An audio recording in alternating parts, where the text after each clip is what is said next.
College football fans are in for a treat at the beginning of the 2021 season because there are a lot of interesting games to choose from. But today I want to focus on two of them, Oklahoma versus Nebraska and Alabama versus Miami, because both of these games are going to be very interesting and I can't wait to break them down. But before we do, as always, y'all know the drill. I want to hear from y'all, so hop down to the comments, give me a Y for yes or an N for no.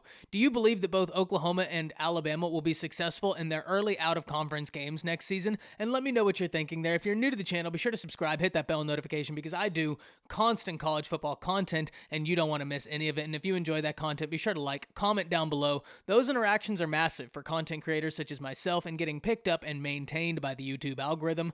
But with all of that, let's first break down Miami versus Alabama because this is the game that will be happening first on September 4th. And if you're looking this from Miami's point of view, the biggest thing you hope for is that D'Eriq King comes back fully healthy because D'Eriq King has the athletic capability to give any defense in the nation fits. The question is, are enough players going to be able to cement themselves in that game outside of D'Eriq King to be able to make a difference? And look, to be fair, Miami has gotten some good players in from the transfer portal. On the offensive side of the ball, Oklahoma fans, you'll know Charleston Rambo finds himself over there, a very talented wide receiver. On the defensive side of the ball, Tyreek Stevenson joins from the Georgia Bulldogs. So Miami has been successful in the transfer portal, getting some guys that are very talented that could contribute early on and be difference makers in this unit, especially with D'Eriq King. And furthermore, if you look at their recruiting class, they've recruited well. They got a player last year that I was very, very high on. They got a lot of really good players last year. But a Leonard Taylor last year, if you're not new to the channel, if you've been here for a while, you'll know I really, really was high on this kid. I thought that his hand fighting and his footwork for where he was in high school far exceeded his years, and I'm very excited to be able to get to watch him play college football. He's a name I'm going to be looking out for. I think that the negative thing for Miami comes from when you look at Alabama, right? In that the lion's share of the production they lost is on offense. And actually, if you look at Alabama's defense, that unit could be better this year than they were last year because the one area they lost that you fear the most is the Patrick Surtain loss. It's never easy to replace a guy as talented as Pat. But that DB room is absolutely loaded. Not only did they get a 5-star in Terrion Arnold, not only did they get the number one junior college cornerback in a Kyrie Jackson, they also got the number one cornerback in the nation, JaQuincy McKinstry. And even aside from that, last year, when the offseason was all in shambles, Alabama was very lucky to have two former freshmen from last year's class in Malachi Moore and Brian Branch far exceed expectations. So though the question in that secondary will have to be asked, how are you going to replace Pat? There are names to which you feel comfortable in the recipe to replacing Pat. When you look at the defensive front, losing Barmore, you get in 5-star Damon Payne along with a ton of guys, including LeBron Ray coming back healthy, which he needs to have a big season for Alabama, and you can look for that Miami game to be his big statement into the 2021 season. What better time to make it? And if you look at the Alabama offense where they lost all this production, they're only going to be replacing Mac Jones with Bryce Young, a 5-star quarterback, the number one quarterback out of his class, and one of only 4 quarterbacks in the top 247 era to get a grade of 101 with Quinn Ewers, Trevor Lawrence, DJ Uiagalelei. So this kid right here has all the ability in the world. And when we look at the spring game, he only put up 333 yards with a lot of starting guys are presumptive starters on that Alabama offense out on the offensive line in the running back room and in the wide receiver department. He still lit it up against a very capable defense. Some guys still out, but a very capable defense. I think at the end of the day, the biggest catalyst in the Alabama versus Miami game is, can Miami stop the run? Because last season we saw Robert Gillespie and those two-headed monster at North Carolina march all up and down Miami, and they couldn't stop them.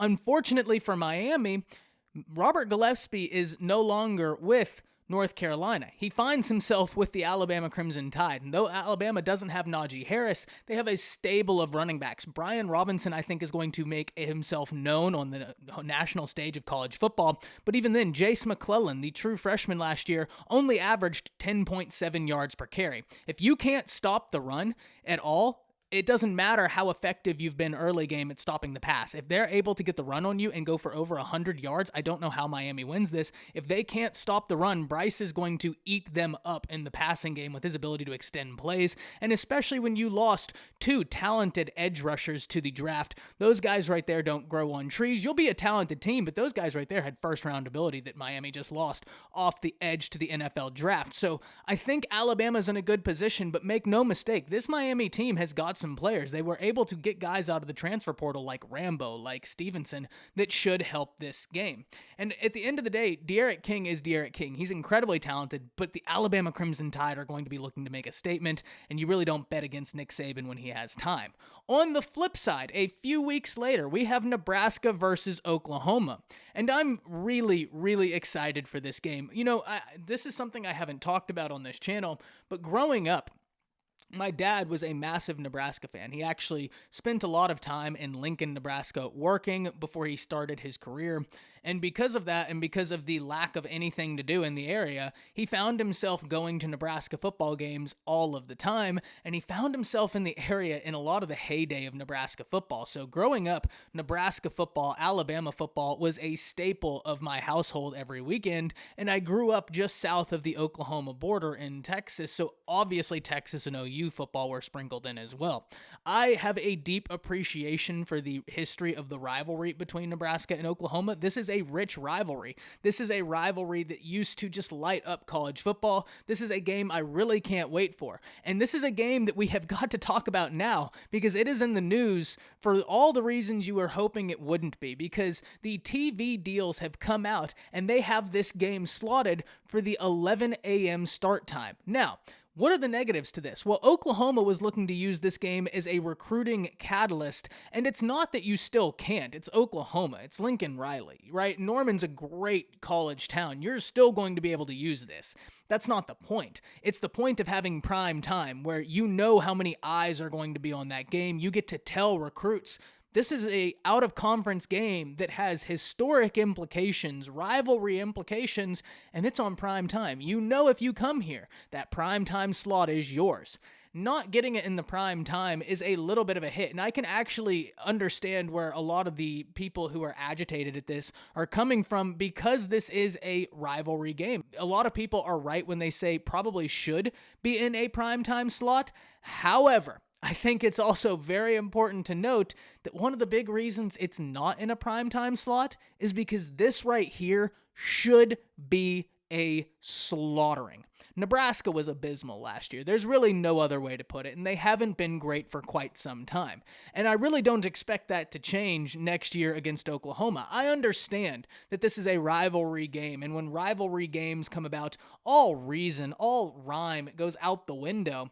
But at the end of the day, if Oklahoma has national championship aspirations, they can't afford to drop a game to Nebraska, especially with how bad Nebraska was last year. And I understand it's a new year. Scott Frost knows that the leash he has is shortening and that he has to have results sooner rather than later at this point. But this is OU. You're talking about a quarterback that could be on his way to a Heisman ceremony, right? And Spencer Rattler, he's a Heisman favorite right now.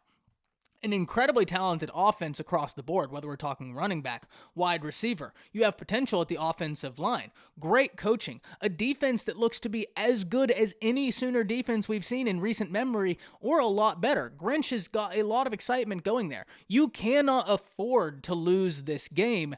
And the talent disparity right now between Oklahoma and Nebraska is astounding. Oklahoma should skull drag Nebraska, to put it politely.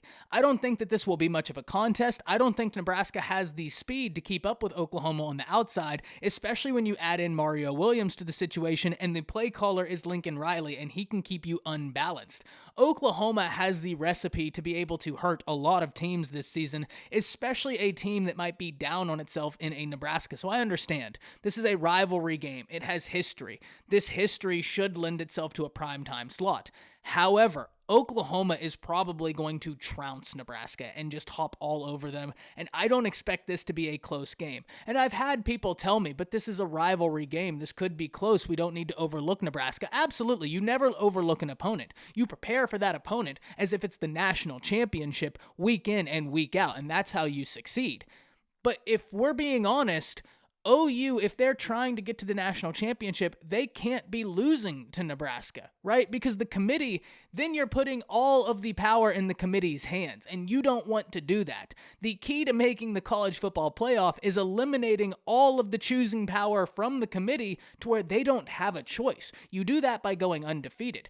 Oklahoma could still make the playoff with dropping to Nebraska if they win the Big 12, but why would you even want to create the argument? Because you know it will be used against you. You know it will come back to bite you. Whether you make it or not, it will be the catalyst used against you.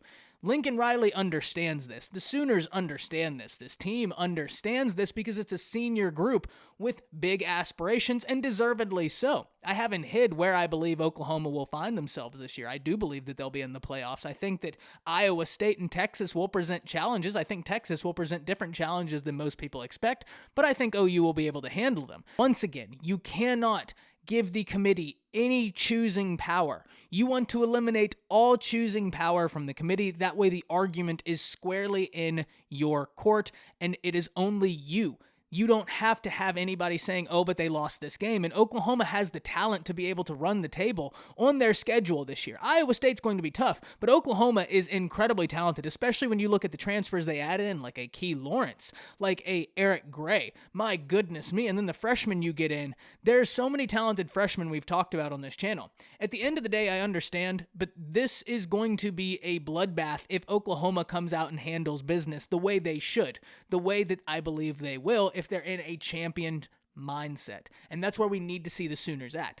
So I understand the, anger and everything about having this game at an 11 a.m. It's not indicative to the results you'd want to be able to pitch, but at the end of the day, you're Oklahoma. And if you go out there and just destroy Nebraska, to put it kindly, they can't deny that, right? And that's going to be the biggest pitch you have, is the results on the field rather than the time slots to those games, because your games are going to be watched. You're Oklahoma, so the results are going to matter a bit more. That being said, I can understand the rivalry implications here and where some people are agitated, but I really want to hear from y'all. Let me know what you think about each of these games. I think that Miami, Nebraska games, these teams right here coming in to play a Alabama and a Oklahoma, they're going to be looking to make a splash in both Miami and Nebraska. I just don't think that they have the adequate ability to be able to keep up with those two teams, but I'm really interested to hear from y'all. That's it. See ya.